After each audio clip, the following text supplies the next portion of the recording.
अणुव्रत त्रिपथगाम प्रेक्षा प्रद्योतनात्मजाम जीवन विज्ञान ब्रह्मपुत्रं तरंगिणी त्रयम् स्मृत्वा स्नात्वा च विस्तार्य बोधत्रयं वितीर्य च अथ श्रावक संबोध श्रीसंघाय समर्पयते।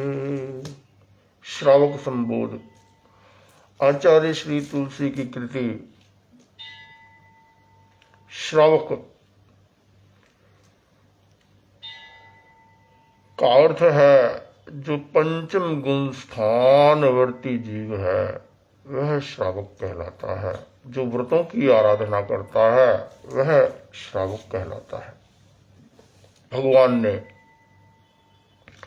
संयम और तप को धर्म कहा, संवर और निर्जरा को धर्म कहा। संवर और निर्जरा, संयम और तप की आराधना के लिए भगवान ने गृहस्थ के लिए अनुव्रत धर्म की स्थापना की और घर छोड़कर पूर्ण संयम महाव्रतों की आराधना करने वाले साधु कहलाते हैं। गृहस्थ में रहते हुए देश व्रत की, देश संयम की आराधना करने वाले श्रावक कहलाते हैं। अनुव्रत त्रिपथगाम, अनुव्रत को गंगा के समान कहा। भगवान महावीर ने गृहस्थ के लिए अनुव्रत धर्म की प्ररूपणा की। श्रावक के 12 व्रत है, उसमें 5 अनुव्रत है और 7 शिक्षा व्रत है, 3 गुणव्रत, 4 शिक्षा व्रत। इस प्रकार से ये श्रावक के 12 व्रत हैं। इन 12 व्रतों की आराधना करने वाला श्रावक कहलाता है। अनुव्रत की साधना का अर्थ है संयम की साधना करना, कि जीवन में संयम का अवतरण हो, समता का अवतरण हो, राग द्वेष का क्षय हो, विलय हो, जीवन में ज्ञान का अवतरण हो, समता का अवतरण हो, आत्मबल बढ़े, चरित्र बल का विकास हो। तो अनुव्रत की साधना से अनुव्रतों का जीवन में विकास होता है। व्यक्ति जिस चीज का अभ्यास करता है उसमें कुशलता की प्राप्ति हो जाती है। Practice brings perfection. अभ्यास से सिद्धि प्राप्त होती है। तो अनुव्रतों का अभ्यास करने से जीवन में व्रत का विकास होता है और आत्मा निर्मल बन जाती है। इसलिए आचार्य श्री तुलसी ने अनुव्रतों को गंगा से उपमित किया है। भगवान ने संयम तीर्थ की स्थापना की। तीर्थ जहां स्नान करने से आत्मा निर्मल हो जाती है वह तीर्थ कहलाता है। संयम की सरिता में स्नान करने से आत्मा निर्मल हो जाती है।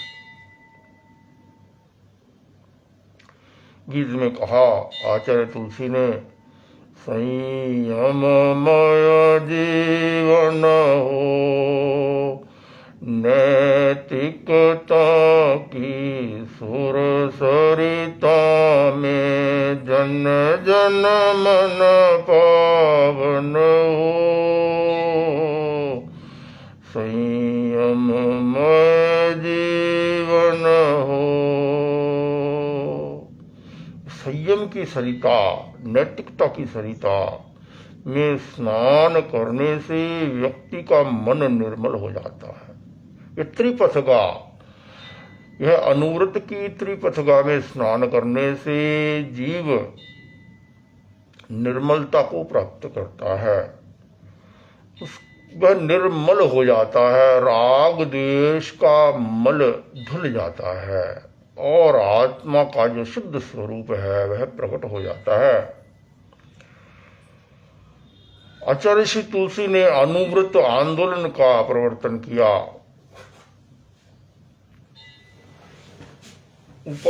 आचार्य श्री तुलसी ने कहा दो प्रकार के धर्म हैं, एक उपासना धर्म है और एक अध्यात्म का धर्म है।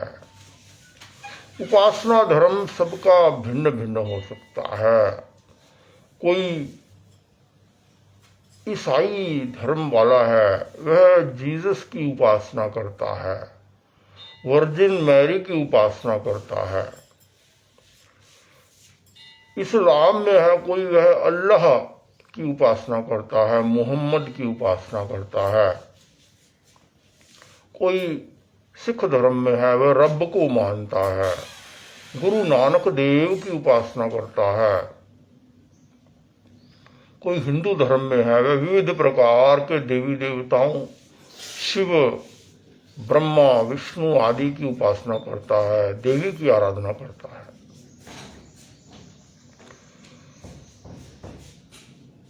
जैन धर्म में उपासना व्यक्ति की नहीं, गुणों की उपासना की जाती है। तो आचार्य श्री तुलसी ने कहा उपासना की पद्धतियां भी भिन्न भिन्न हो सकती हैं, भिन्न भिन्न प्रकार की पद्धतियां हैं उपासना की, परंतु अध्यात्म धर्म वह एक ही है। धर्म में कहीं कोई विविधता नहीं होती है। संप्रदाय और धर्म एक नहीं है। रिलीजन यह संप्रदाय है, स्पिरिचुअलिटी यह धर्म है। संप्रदाय छिलके के समान है और धर्म फल के समान है, रस के समान है। छिलके की उपयोगिता तभी है यदि रस की सुरक्षा हो। रस की सुरक्षा के लिए ही छिलके की उपयोगिता होती है।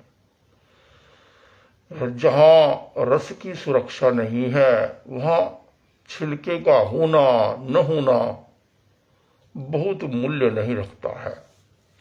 संप्रदाय का मूल्य तभी है जब धर्म का विकास होता है, धर्म का संरक्षण होता है, धर्म को जिया जाता है। आचार्य श्री तुलसी ने कहा कि प्रत्येक व्यक्ति इस अनुव्रत धर्म को स्वीकार कर सकता है, क्योंकि यह अनुव्रत जो है यह मनुष्य को मनुष्य बनाना सिखाता है। यह मानव समाज में संयम और समता के संस्कारों को पुष्ट करता है। तो अनुव्रत आंदोलन के अंतर्गत आचार्य श्री तुलसी ने 9 नियम, 11 नियम, 84 नियम, कई प्रकार से नियम बनाए। अंत में 11 नियम रूपी अनुव्रत की स्थापना की। वे 11 नियम ये श्रावक के जो 12 व्रत हैं इन्हीं का संक्षिप्त रूप है। मुख्य बात है कि संयम, मन का संयम, वाणी का संयम, शरीर का संयम, भावों का संयम, इच्छाओं का संयम, इंद्रियों का संयम, कि हम संयम की दिशा में आगे बढ़ें, उससे हमारी आत्मा पवित्र होगी। तो यह अनुव्रत रूप त्रिपथ का है। इसमें जो स्नान करता है, इस अनुव्रत में जो अपने चिंतन को लगाता है, चिंतन मनन करता है, अपने मन को लगाता है, जो अपने मन को अनुव्रतों से भावित कर लेता है, जो इसमें स्नान करता है, अर्थात जो अनुव्रतों का आचरण करता है और अपने जीवन में जो इनका विस्तार करता है, वह सुख, शांति, समृद्धि और आनंद को प्राप्त हो जाता है। प्रेक्षा प्रद्योतनात्मजाम, प्रद्योतन आत्मजा, प्रद्योत कहते हैं सूर्य को, और आत्मजा पुत्री को, जो सूर्य पुत्री है, सूर्य की पुत्री है, वह यमुना है। यमुना को सूर्य पुत्री कहा जाता है। ऐसे यमुना नदी सूर्य की पुत्री नहीं है, परंतु एक नाम यमुना का दिया गया, प्रद्योतनात्मजा, सूर्य पुत्री भी कहा जाता है। संज्ञा है यमुना नदी के लिए, एक और संज्ञा है सूर्य पुत्री। तो प्रेक्षा ध्यान, यह सूर्य पुत्री है। प्रेक्षा ध्यान का प्रवर्तन आचार्य श्री तुलसी और आचार्य महाप्रज्ञ का संयुक्त प्रयास है। यह तेरा पंथ का मानव जाति के लिए एक विशिष्ट अवदान है। जैसे सूर्य सारे जगत को प्रकाशित कर देता है, इसी प्रकार से प्रेक्षा ध्यान की साधना से साधक का जीवन ज्ञान के प्रकाश से, शांति के प्रकाश से, आनंद से भर जाता है।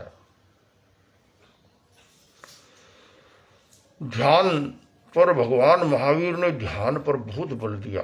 ध्यान को भगवान ने तप कहा। भगवान महातपस्वी थे। 12 प्रकार के भगवान ने तप की प्ररूपणा की, उसमें एक तप है ध्यान। ध्यान को सभी तपों का सिरमौर कहा भगवान ने। यहां तक कहा गया कि जो अन्य तप हैं वे वास्तव में ध्यान को पुष्ट करने का आलंबन है। ध्यान की ही परिधि है वे। ध्यान तक पहुंचने के लिए उस परिधि को पार करना होता है। ध्यान तक पहुंचने के लिए अन्य तपों का आश्रय लेना होता है। भगवान ने 4 प्रकार के ध्यान बताए, आर्त ध्यान, रौद्र ध्यान, धर्म ध्यान, शुक्ल ध्यान। भगवान ने कहा कि जो आर्त और रौद्र ध्यान है यह अप्रशस्त है, अशुभ ध्यान है, यह आश्रव का हेतु है। इससे व्यक्ति का दृष्टिकोण मिथ्या हो जाता है। इससे त्याग भाव बढ़ता है, अविरति बढ़ती है, पाप का भाव पुष्ट होता है, क्रोध मान माया लोभ राग द्वेष मोह पुष्ट हो जाते हैं, अविरति भाव पुष्ट हो जाता है, तृष्णा बढ़ जाती है। आर्त रौद्र ध्यान करने से कषाय भाव पुष्ट हो जाता है, कषाय प्रबल हो जाता है, पुष्ट हो जाता है। धीरे धीरे कषाय जो है व्यक्ति का स्वभाव बन जाता है। आर्त रौद्र ध्यान करने से प्रमाद भाव पुष्ट होता है। जीव का धर्म में अनुत्साह रहता है, विषयों में उत्साह बढ़ जाता है, विषयों में आसक्ति बढ़ जाती है, विषयों में रति हो जाती है। यह प्रिय अप्रिय के को सहन नहीं कर पाता है। वह विषयों में राग द्वेष करता है, रति अरति करता है। कहीं रति का अनुभव करता है, कहीं अरति का अनुभव करता है, कहीं प्रियता का अनुभव करता है, कहीं अप्रियता का अनुभव करता है। आत्मा में उसे रति नहीं होती। आत्मा से वह विरत हो जाता है और धर्म अधर्म में उसकी रति हो जाती है। वह अशुभ योग में वर्तन है। धर्म ध्यान अधर्म का ध्यान है जो यह आर्त रौद्र ध्यान है, यह अशुभ योग में वर्तन है। व्यक्ति का चिंतन मलिन हो जाता है, वाणी और व्यवहार भी मलिन हो जाता है। आर्त रौद्र ध्यान यह मिथ्या दृष्टिकोण से उत्पन्न है। आर्त रौद्र ध्यान जीव के प्रमाद से उत्पन्न है, अविरति से उत्पन्न है, कषाय से उत्पन्न है।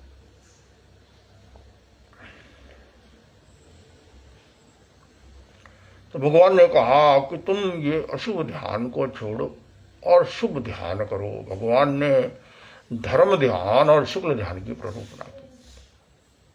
आचार्य श्री महाप्रज्ञ आचार्य श्री तुलसी ने गहन साधना और गहन अध्ययन के द्वारा ध्यान के सूत्रों का अभ्यास किया। ध्यान के सूत्रों को एक ध्यान पद्धति के रूप में प्रतिष्ठित किया। प्रेक्षा ध्यान, ये प्रेक्षा ध्यान सूर्यपुत्री है। तीसरा है जीवन विज्ञान। यह भी तेरा पंथ का बहुत बड़ा अवदान है। धर्म विभिन्न प्रकार के क्रिया कांडों से घिरा हुआ है। प्रत्येक व्यक्ति की उपासना पद्धति अलग है। आचार्य श्री तुलसी आचार्य श्री महाप्रज्ञ जी ने यह अनुभव किया कि शिक्षा के क्षेत्र में अध्यात्म की साधना को कैसे प्रस्तुत किया जाए। शिक्षा के क्षेत्र में जहां आज छात्र विज्ञान का अध्ययन करते हैं, तो अध्यात्म विज्ञान के बारे में व्यक्ति इसीलिए आकर्षित नहीं होता क्योंकि उसके साथ बहुत से परंपरागत उपासना पद्धतियां जुड़ी होती हैं। तो आचार्य श्री महाप्रज्ञ जी ने, आचार्य श्री तुलसी जी ने एक अध्यात्म विज्ञान को वर्तमान विज्ञान के संदर्भों में प्रस्तुत किया।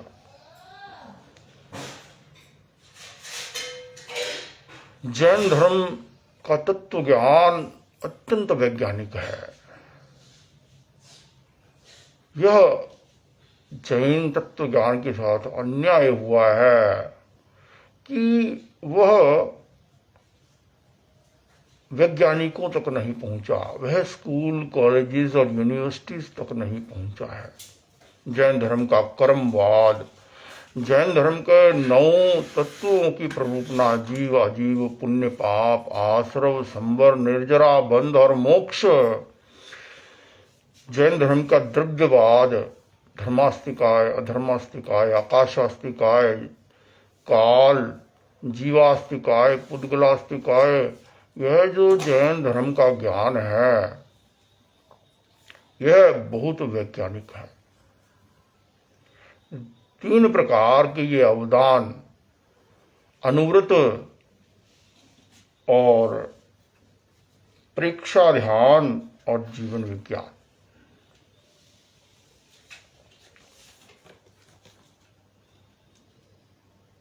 जीवन विज्ञान को ब्रह्मपुत्री भी कहा गया है। सरस्वती देवी का बहुत भारत में, भारतीय धर्मों में सरस्वती देवी की बहुत मान्यता है। उसे ज्ञान की देवी माना जाता है। ज्ञान जो है यह सरस्वती है। तो जीवन विज्ञान हमें जीवन का ज्ञान प्रदान करता है कि जीवन कैसे जीना चाहिए, हम अपने जीवन को अच्छा कैसे बना सकते हैं। यह जीवन विज्ञान की जो सरिता है, जीवन विज्ञान में हमारा मन सदा लगा रहे, जीवन विज्ञान की सरिता में और परीक्षा ध्यान की सरिता में स्नान कर जीव अनुव्रतों की साधना में आगे बढ़ता रहे। इसलिए आचार्य तुलसी ने इस श्रावक संबोध की रचना की। इससे पहले आचार्य श्री तुलसी ने 3 बोधों की रचना की, आचार बोध, संस्कार बोध और व्यवहार बोध। कहा श्री संघाय समर्पित, ये श्रावक संबोध में श्री संघ को समर्पित करता हूं। यह श्री संघ, यह जैन शासन महान है। भगवान ने 4 तीर्थ की स्थापना की। भौतिक जगत में अनेक प्रकार के तीर्थों का प्रचलन है। सभी धर्मों में विभिन्न प्रकार के तीर्थ और तीर्थ यात्राओं का प्रचलन है। उन तीर्थ यात्राओं का संबंध विशेषकर किन्हीं नदियों, पहाड़ों अथवा किन्हीं उपासना स्थलों के साथ जुड़ा हुआ है। भगवान ने आत्म तीर्थ की स्थापना की। साधु साध्वी, श्रावक और श्राविका, भगवान ने कहा कि 4 तीर्थ हैं। वास्तव में देखा जाए तो भगवान ने एक ही तीर्थ की स्थापना की, वह है संयम तीर्थ। इस संयम तीर्थ के 4 अंग हैं: सम्यक ज्ञान, सम्यक दर्शन, सम्यक चारित्र और सम्यक तप। यह धर्म तीर्थ है। भगवान ने धर्म तीर्थ की स्थापना की। उस धर्म तीर्थ के 2 रूप हैं, अनुव्रत धर्म और महाव्रत धर्म। अनुव्रत की उपासना करने वाले स्त्री और पुरुष श्राविका और श्रावक कहलाते हैं। महाव्रत धर्म की आराधना करने वाले पुरुष और स्त्री साधु साध्वी कहलाते हैं। तो यह श्री संघ, यह धर्म का तीर्थ बहुत बड़ा है। यह अनादि अनंत है, इसकी कोई आदि नहीं है, इसका कभी अंत आने वाला नहीं है। तो इस धर्म तीर्थ में धर्म की ही बात होगी।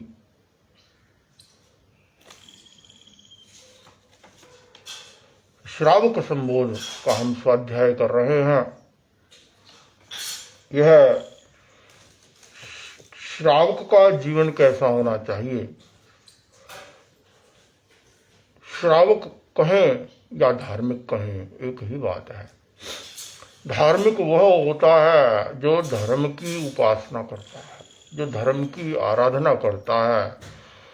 धर्म की आराधना का अर्थ है ज्ञान की आराधना, सम्यक दर्शन की आराधना, सम्यक चारित्र की आराधना और सम्यक तप की आराधना। तो धर्म की आराधना करने वाला धार्मिक कहलाता है।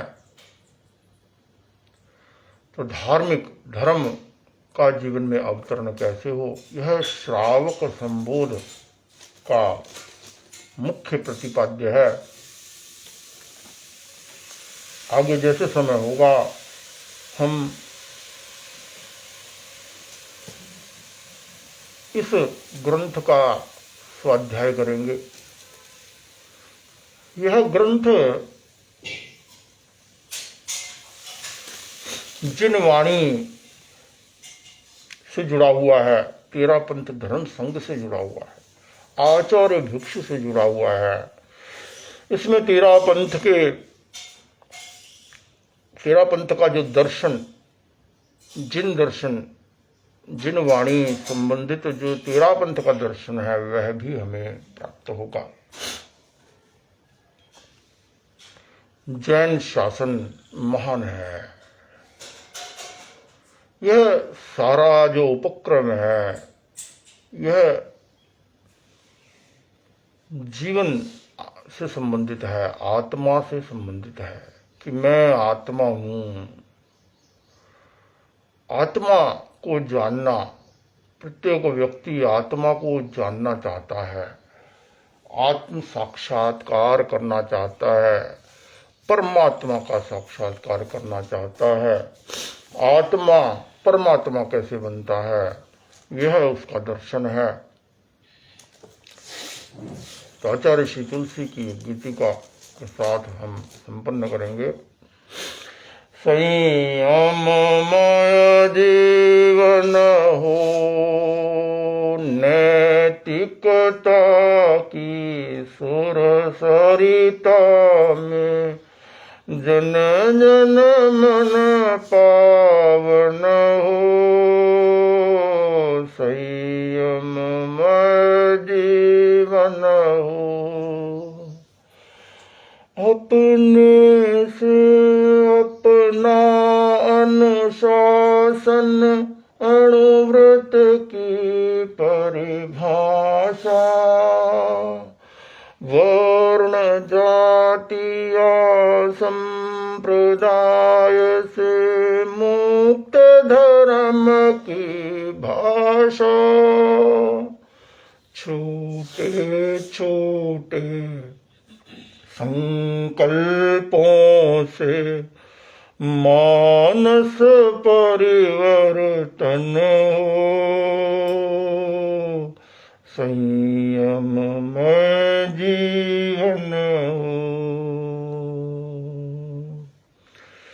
मैत्री भाव हमारा सबसे प्रतिदिन बढ़ता जाए। समता से अस्तित्व समन्वय नीति सफलता पाए। शुद्ध साध्य के लिए नियोजित मात्र शुद्ध साधन हो। संयममय जीवन हो, विद्यार्थी या शिक्षक हो, मजदूर और व्यापारी, नर हो नारी बने, नीतिमय जीवन चर्या सारी। कठनी करनी की समानता में गतिशील चरण हो। संयममय जीवन हो, संयममय जीवन हो। प्रभु बन करके ही हम प्रभु की पूजा कर सकते हैं। प्रामाणिक बन कर ही संकट सागर तर सकते हैं। आज अहिंसा शौर्य वीर्य संयुत जीवन दर्शन हो। संयममय जीवन हो, सुधरे व्यक्ति समाज व्यक्ति से राष्ट्र स्वयं सुधरेगा। तुलसी अनुव्रत सिंहनाद सारे जग में प्रसरेगा। मानवीय आचार संहिता में अर्पित तन मन हो, संयममय जीवन हो, संयममय जीवन हो।